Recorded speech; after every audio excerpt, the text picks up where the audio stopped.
কঠিন।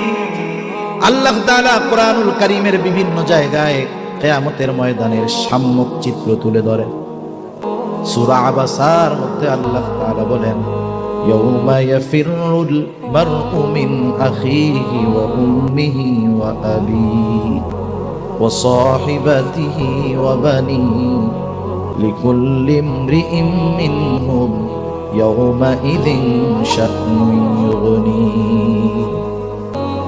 দুনিয়ার মুসিবতে সন্তান যদি পড়ে, মা জীবন দিয়ে সন্তানকে মুসিবত থেকে বাঁচায়, কিন্তু পরকালের মুসিবত এমন মুসিবত, সেই দিন ভাই ভাইয়ের থেকে পলায়ন করবে, পিতামাতার থেকে মানুষ পলায়ন করবে, স্ত্রী সন্তানদের থেকে পলায়ন করবে।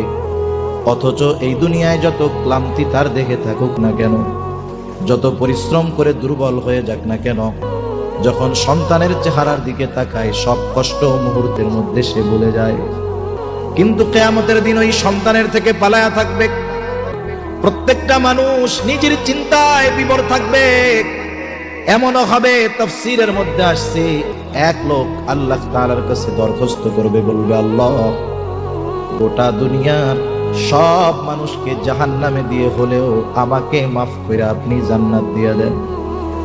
তার মানে ওই দিন আমার ভাই আমারে চিনবে না।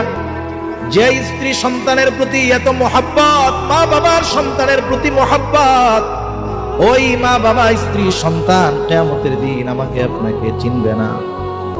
কিন্তু ওই কঠিন মুসিবতের দিন মুহাম্মাদুর রাসূলুল্লাহ তার গুনাহগার উম্মতকে ভুলবে না।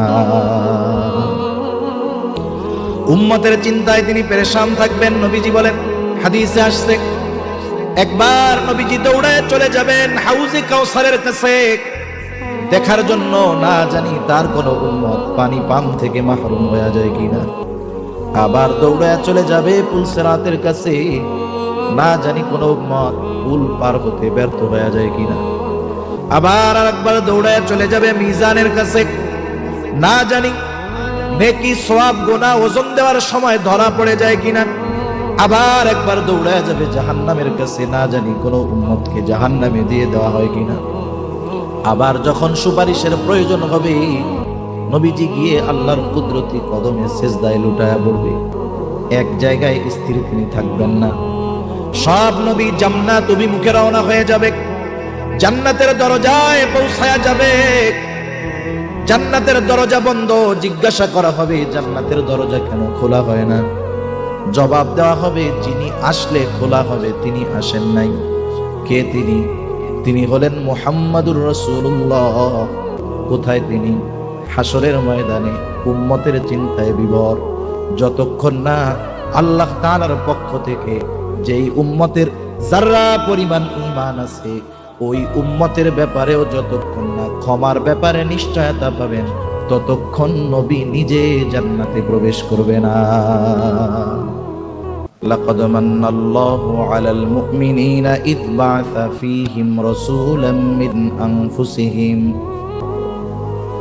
আল্লাহ রাব্বুল আলামিন বলেন, মুমিনদের উপর আল্লাহ তাআলার বিশেষ অনুগ্রহ যে তিনি তাদের মধ্য থেকে তাদের জন্য একজন রাসূল প্রেরণ করেছেন। রাসূল আকরাম সাল্লাল্লাহু আলাইহি ওয়াসাল্লাম হলেন মুমিনদের জন্য আল্লাহ তাআলার পক্ষ থেকে স্পেশাল এক অনুগ্রহ। তবে আমার আপনার নবী গোটা সৃষ্টি জগতের জন্য রহমত। আমরা যখন নামাজ পড়ি, ইমামের পেছনে যখন পড়ি, ইমামের কেরাত, মুসল্লির কেরাত, যখন নিজে পড়ি সূরা ফাতিহা পড়ি, সূরা ফাতিহার শুরুতেই আমরা পড়ি, বলি আলহামদুলিল্লাহি রাব্বিল আলামিন। আমরা বলি সকল প্রশংসা আল্লাহর জন্য, যিনি হলেন জগৎ সমূহের প্রতিপালক, জগৎ সমূহের রব, রব্বুল আলামিন। সেই রব্বুল আলামিন আমার আপনার নবীজির ব্যাপারে ঘোষণা দিচ্ছেন, জানায়া দিচ্ছেন, ওয়ামা আরসালনাকা ইল্লা রাহমাতাল লিল আলামিন। আল্লাহ তাআলা বলেন, আমি আপনাকে জগৎ সমূহের জন্য রহমত হিসাবে প্রেরণ করেছি। তাহলে আল্লাহ তাআলা হলেন রব্বুল আলামিন। আমার আপনার নবীজি হলেন রাহমাতুল লিল আলামিন। এর দ্বারা মূল বিষয়টা দাঁড়ালো আল্লাহ তাআলা তার রুবুবিয়তের বিস্তার যতদূর পর্যন্ত ছড়িয়েছেন, আমার আপনার নবীজিকে আল্লাহ তাআলা ততদূর পর্যন্ত রহমত হিসাবে ঘোষণা করেছে।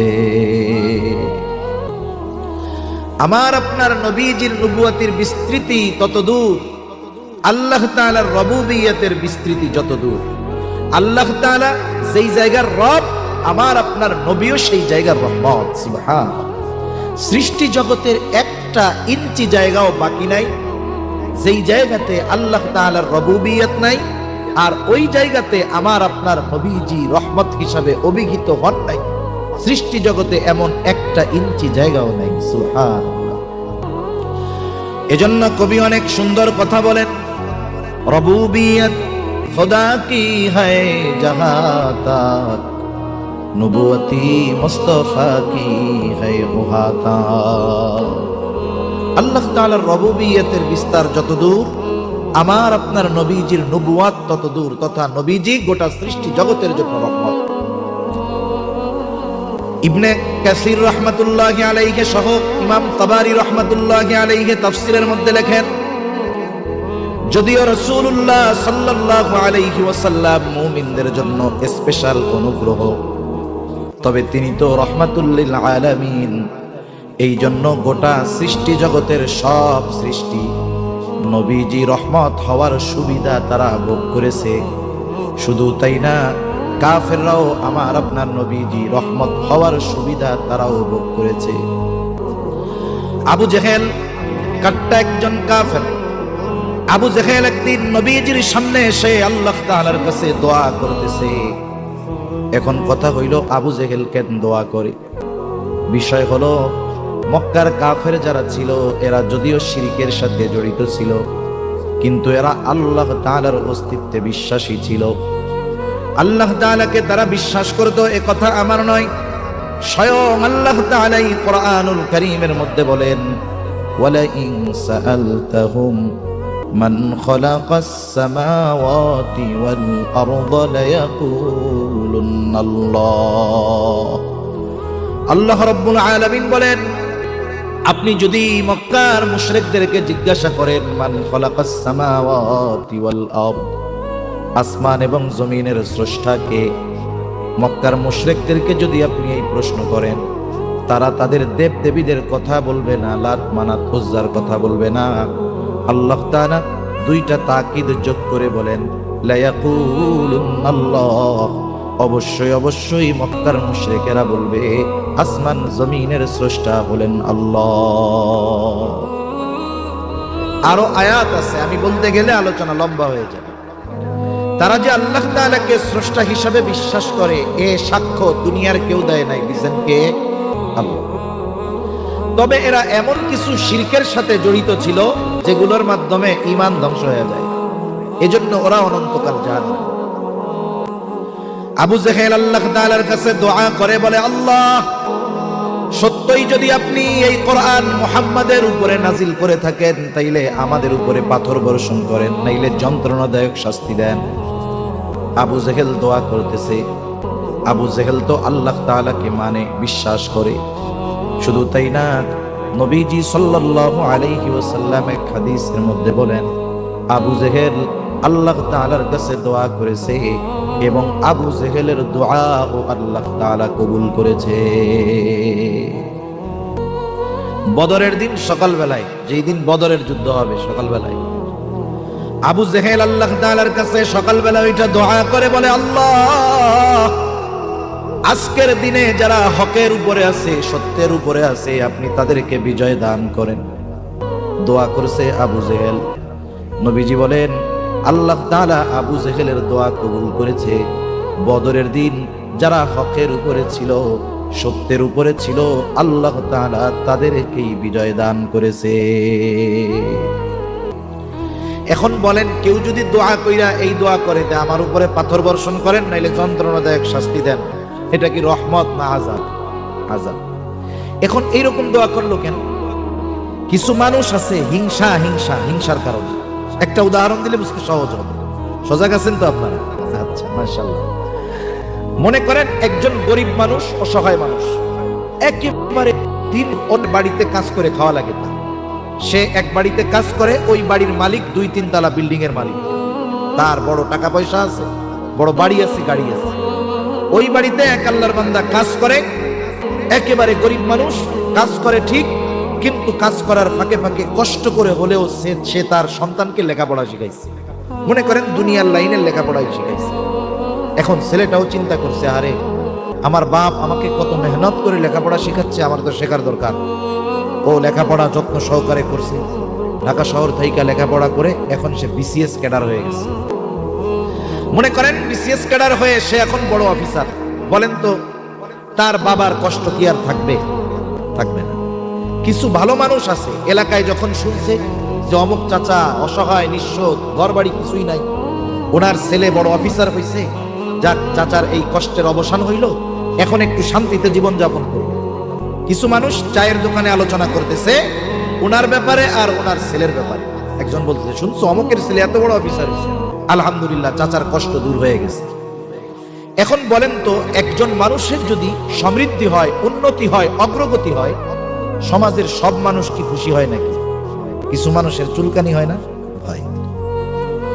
এখন এই আলোচনা যখন চলতেছে, ওই পাশে এক জায়গায় বসা ওই ব্যক্তি যার বাড়িতে ওই মুরব্বী তথা ওই ছেলের বাবা কাজ করত, এখন চিন্তা করছে ওর পোলা এত বড় অফিসার হয়ে গেল, কয়দিন পরে তো আমার 2 তলা ছাড়া 5 তলা বাড়ি করবে। এখন তার মধ্যে হিংসা আসছে, হিংসা। সে কি বলবে? আরে বাদ দাও, অমকের ছেলে যা হয় হোক, এই তো 2 মাস আগেও আমার বাড়িতে কামলা দিয়া গেছে। এখন বলেন তো এ কথা বলার দ্বারা কি বুঝলেন? কিসের থেকে বলছে? হিংসার থেকে। আবার অনেক মানুষ এরকমও বলে যে অমকের ছেলে এত বড় অফিসার, ওরে বাবা এই খবর শোনার আগে আমি মরলাম না কেন। এরকম তো আলহামদুলিল্লাহ আপনাদের এলাকায় লোকজন নাই, আলহামদুলিল্লাহ। এখন বলেন তো ওই টাইমে যদি আজরাইল আইসা বলে, তাহলে তোমার যেহেতু মরতে চায় আমার সাথে চলো, ও কি বলবে? কথার কথা কি বলবে? আরে ভাই ও তো এমনি কইছে। তাহলে দেখেন অনেক সময় মানুষ বলে যে আমি মরলাম না কেন, পয়সা আছি কেন। এ কথা কেন বলে? হিংসার কারণে বলে, অন্তরের রোগের কারণে বলে, ঠিক কিনা? আবু জেহেল তো মনে করতো মক্কার মধ্যে ওর চাইতে যোগ্য লোক আর কেউ নাই, কারণ সে সমাজপতি, সমাজের নেতা, এলাকার নেতা, তার কথায় সবাই উঠে আর বসে। সে কেমন যেন বলতে চায় মোহাম্মদ তো গরিব মানুষ, এ তো এর কাছে কোরআন কেন নাজিল করলেন আল্লাহ, এই কাজটা তো ঠিক হয় নাই। কেমন যেন আল্লাহ তাআলাকে বলতেছে, সাথে সাথে নবীজির উপরে কোরআন নাজিল হওয়ার কারণে নবীর সামনে টিটকারি কইরা কথাটা বলতেছে। আবু জেহেল এই কথা বলার পরে আবু জেহেলের কথার জবাব আল্লাহ তাআলা পাঠায় দিলেন। নবীজির জবান দিয়ে আল্লাহ তাআলা আবু জেহেলের এই কথার জবাব জানায় দেন। কেমন যেন আল্লাহ তাআলা বলেন, আবু জেহেল রে, তুই যেই দোয়া করেছিস, তুই যেই কামনা করেছিস, আমি সেইটা তোরে দিতাম, পাথর মাইরা তোরে আমি সাইজ কইরা দিতাম, কিন্তু কেন আমি আযাব দেই না, গজব দেই না, শুইনা নে। আল্লাহ তাআলা আমার আপনার নবীর জবান দিয়ে বের করলেন, ওয়ামা কানাল্লাহু লিয়ুআযযিবাহুম ওয়া আনতা ফীহিম। হাবিব, আপনি যেহেতু তাদের মধ্যে আছেন, আপনি যতক্ষণ তাদের মধ্যে আছেন, আপনি অবস্থান করার কারণেই আমি তাদেরকে আযাব দিব না। আল্লাহ তাআলা কি বললেন? সাইজ তোরে করতাম, কেন করি না জানিস? রাহমাতুল লিল আলামিন দুনিয়ার জমিনে আছে, এই জন্য সাইজ করি না। এই উপকার শুধু যে আবু জেহেল ভোগ করেছে তা না, কিয়ামত পর্যন্ত সব মানুষ ভোগ করবে, নেককার হোক আর পাপী হোক। রাহমাতুল লিল আলামিন দোয়া করে গেছে, আল্লাহ আমার উম্মতের অবাধ্যতার কারণে, পাপের কারণে আপনি তাদেরকে সমূলে শেষ করে দিবেন না। শুধুমাত্র নবীজির সম্মানার্থে এত পাপাচার, অনাচার, এত গুনাহ হওয়ার পরেও আল্লাহ তাআলা মাঝে মধ্যে একটু ভূমিকম্প দিয়ে সতর্ক করে, কিন্তু চূড়ান্ত ভাবে এই উম্মতকে নিঃস্ব করে দেয় না। ওয়েল, যদি কারো কিছু বলার থাকে মঞ্চ উন্মুক্ত, প্লিজ চলে আসুন।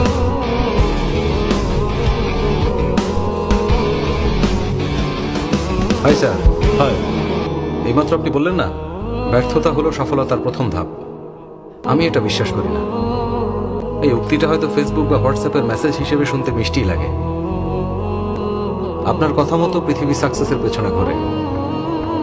ওই একই পৃথিবী আপনি একটা ভুল করলেই আপনাকে নিশ্চিহ্ন করার জন্য আপনার পেছনে উঠে পড়ে লাগবে।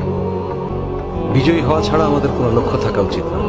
কিছু মনে না করলে স্যার আপনাকে একটা কথা বলি, আমার মতে আপনিও সাকসেসফুল না। সাকসেসের বাক্যে কখনো ফুল স্টপ বসে না, ওখানে শুধুমাত্র কমা থাকে।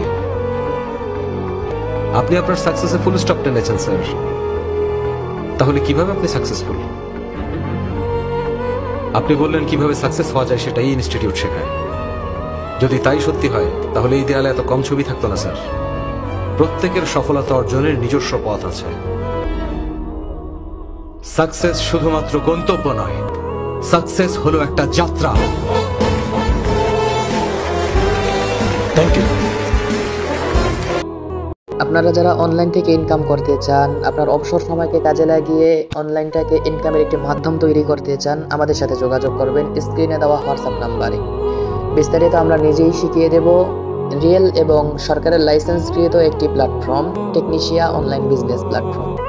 এখান থেকে আপনি আপনার অবসর সময়কে কাজে লাগিয়ে অসংখ্য প্রজেক্টের মাধ্যমে একটি ইনকাম বের করে নিতে পারবেন। এখানে রয়েছে অ্যাক্টিভ ইনকাম, প্যাসিভ ইনকামের সুযোগ।